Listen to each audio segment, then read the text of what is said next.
Hey team, welcome back to my channel. In this video, I will give you a very gentle introduction to building template-driven forms in Angular 13. Let's do this. In this gentle introduction, I will teach you how to create the HTML, how to assign it to an interface, how to do validation, how to save it back to an object doing two-way binding, and then display the results to the console. All in this video, keeping it simple. Locate the root folder where you'd like to create this project, then type in ng new learn tdf. Just hit enter to accept no for adding Angular routing. Select CSS for the style sheet format we will use. You did it. The project has been created.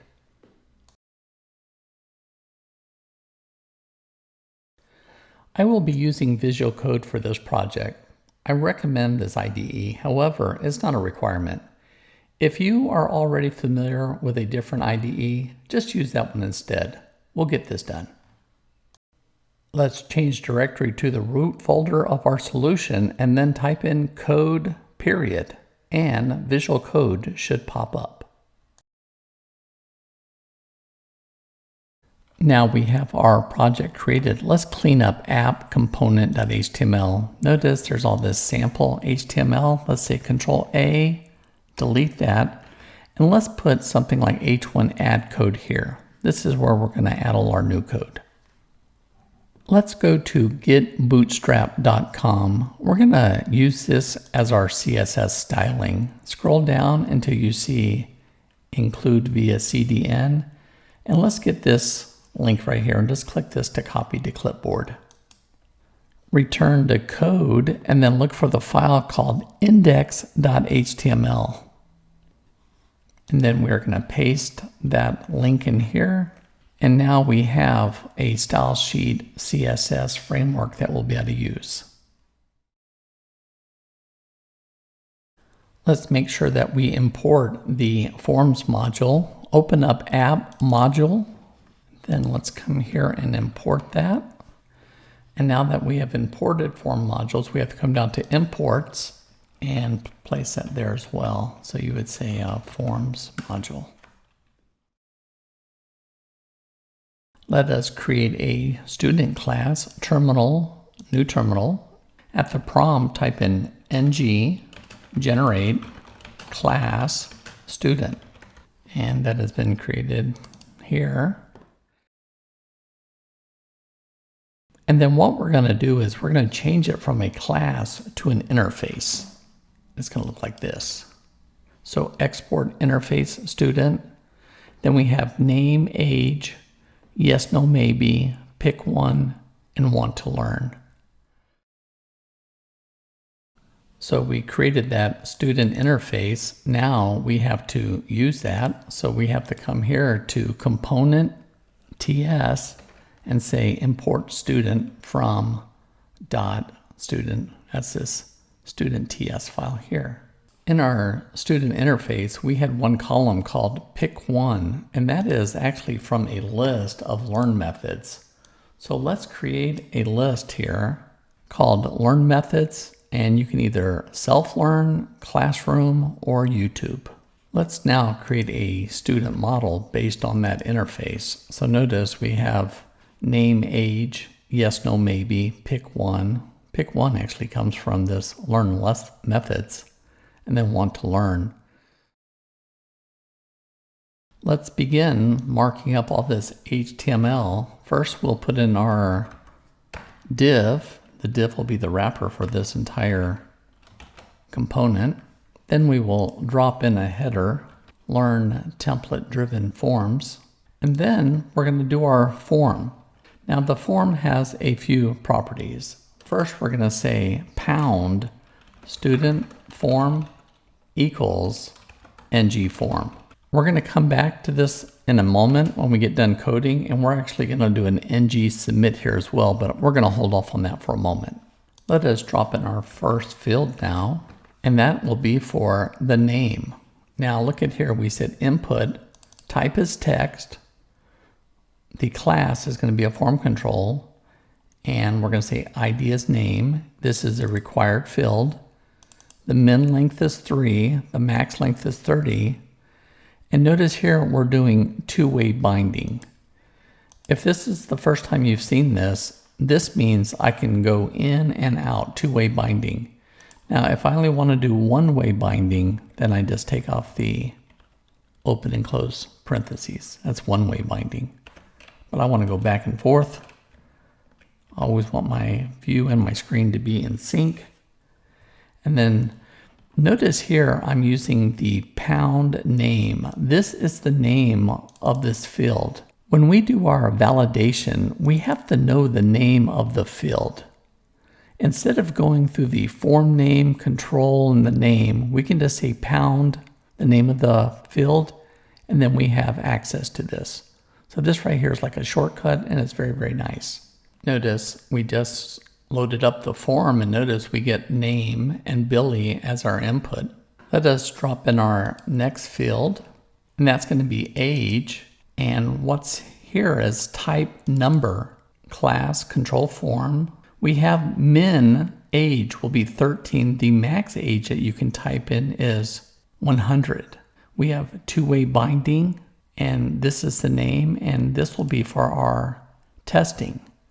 Remember, when we say label for age, we can click on the field name just like with name, and it will put focus on the input box.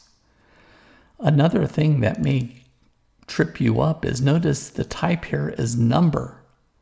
So when we look at our interface, notice that age is a number. If you come here and make this text and assign a number to it, you'll get a little error, and it's not very clear what the error is. So be careful with that. Let's save this and see what this looks like. There we have name, and there we have age. Let's now do our next field. It will be 3 radio buttons to ask, do you want to be an expert? Notice we have a div, open, close. We ask a question, do you want to be an expert? And then we use the UL for tabbing. And then we have our first radio button, and we're going to put the value of yes, and notice the label of yes. The second one will have a value of no, and it will be labeled as no. And then our last radio button will say maybe, and it will have a label of maybe. Let's see what this form looks like now. And there you have our form. Do you want to be an expert? Notice the default value was maybe. Remember when we created the student model, we said Billy, 24, and maybe. And those are our values so far. Our next field is going to come from a select field, a drop-down combo, if you will. So how do you like to learn? Do you remember when we were looking at our component.ts? We have this learn methods, self-learn, classroom, and YouTube. Now we're going to say let pick one of learn of methods.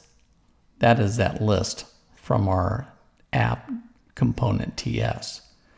Now when they pick one will go to this Angular placeholder, and notice my name, my ID is also pick one, and my ng model is two-way binding student model.pick one. Let's see what this looks like. You can see here we have a drop-down combo, self-learn, classroom, YouTube. Our default value was classroom. Let's place our last field onto the form. It will be a checkbox. And notice that we say input, type is checkbox. The name of our control will be want to learn. And notice we'll say want to learn as our pound want to learn. This is the field if we want to do validation. Notice we have two-way binding, and that runs through student model.want to learn. Remember when we were on our component, we said want to learn default value is true. Remember that drop-down combo was classroom. Let's take a look at this form so far. We now have done a input text, input number, a radio button, a drop-down combo, and a checkbox. You know what? These are a lot of controls that are commonly used on websites. And now you got enough skills to build a pretty nice input form. Let's add a button to this control.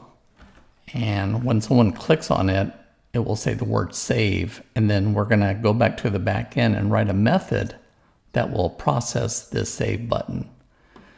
Button primary all come from Bootstrap, and this should be a blue colored button. Let's take a look. And as I said, we would get a blue colored button called save. Let's now modify the form element and add on ngSubmit. I'm going to call a function in our component.ts, our TypeScript, and it's going to be called submit. And as input to that function, I'm going to be sending this form all its values. Let's see how that works. And here's that function submit. Notice as input, it takes in a form. Let's actually do some console printing so we can see the values. Notice that I use form and then the field name. So form name, I'm going to assign that to student, and then I'm going to console write that. And then form age, form yes, no, maybe, form, pick one, and then form want to learn. While I'm on this form, I pressed F12, got me up the console, and now when I click on the save button, you'll see the results come to the screen. Let's see that work. So notice we get Billy, 24, maybe, classroom, and want to learn. Let's change the values. So how about we say Wendy, how about she's 33, wants to be an expert, yes. She likes my YouTube channel, and she wants to learn. So we get Wendy, 33, yes, YouTube, and true. Let us learn a little bit about state management. So here, notice that I'm placing in a div, and I'm going to tell you when that gets touched. Is it valid? Is it dirty? And is it required? Let's see how that works. Let us first learn about touched. Notice I come and click inside the control, and it's false right now, but as soon as I leave it, watch it go from false to true. Our second field, age valid, notice right now it says true. If I remove all these values, watch it go from true to false. And notice also it's saying age is required is true. So these are very important to know. I would never show these on the form. I just wanted to show you the technology. Let us now add some validation to this age field. And notice we're going to say if age is invalid and age is dirty or age is touched, then you can get in here and do these. And notice that I'm going to look for a required, the min, and the max. Notice the min is 13 and the max is 100. Now remember, we're on a number. Numbers don't use min length and max length. Those are for strings. They use min and max. These are numbers. So let's see this work. The first validation is, let's see if that min value works. What if I say 12? Remember, 13 was the minimum. Must be at least 13. So if I say 13, error goes away. Now what if we say, what is the max? We set 100 as the max. What if we say 125? Must be less than 125. And notice if we remove all the values, we get age is required. So here you can see that it does some pretty sophisticated validation. Let us review all the source code. The first thing we did on index.html, we pasted in that Bootstrap CSS. Remember that URL that we did in the very beginning. And then in student.ts, we created an interface called student. Notice it has 5 fields. Name for a string, age a number, yes, no, maybe is a string, pick one string, and want to learn is a boolean. In app.module.ts, remember adding FormsModule. We then had to take this import statement and put it under imports as well. And then we hit app.component.ts. Remember, we added our interface, import student from the path./student. And then we added our title and our learn methods, self-learn, classroom, and YouTube. And then we created a student model, and this is our interface, and we just have our 5 fields here. And at the end of the program, we added the submit method, and that took in the form, and we printed out the values to the console. And there you have app.component.ts. In app.component.html, we have roughly 90 lines of code of HTML, and we use Bootstrap to lay out our form. And it all starts with container fluid. This is the size. So div class container fluid. Then we said H1 learn template driven forms. And then we just begin with form, student form, ngForm. And since I guess you're just typing now, you might as well just finish up that line. And then we had our first field, name, min length, max length. We learned that because this is a text, we can get the length of the field, min length, max length. When we're dealing with type number, min length and max length do not work. We have to use the values. We're saying 13 to 100. When you see bracket open parentheses model ngModel, we know that is two-way binding with this object. And you learn that when you see pound name, we are looking at this variable name being used down here. So notice here age, see how it says age here? Now if I did not put that here, that would be very difficult to get to. And that is why we do that. So here's our second field from line 15 to 34. And then we had a series of radio buttons. Notice we said class MB3. This is the size of our units. And notice that we do a UL. We did that for tapping. And then we have our first div. That is our yes. Our second div is a no. And our third one was a maybe. And that is the radio button. Our next one is going to be our drop-down combo in HTML. That is the select tag. So notice I named it pick one, and then I said star ngFor. Make sure you put a capital F there, or it'll give you a hated message. So ngFor, star ngFor, let variable name, whatever variable name you put here, you got to put here, of learn methods. This was the list that we put in component.ts. Here you just see a value of empty string I am interested in, and then it would be our list. And that is our fourth element. And then we had a type checkbox. Want to learn.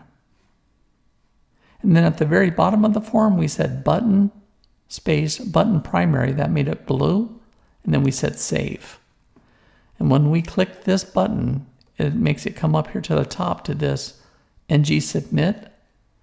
And then I call the method in the app.component.ts called submit.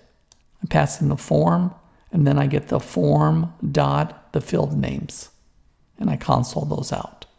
And that is all the source code for the app component HTML. And there you have it, team, a gentle introduction to Angular template-driven forms, aka TDF. I hope you were able to harvest a few nuggets from this video, and if you enjoyed this video, a thumbs up would be greatly appreciated. And if you have any questions or comments, leave them below, please. And lastly, subscribe if you'd like to follow my channel. Well, have a great week, and I'll see you back in my next video. Adios.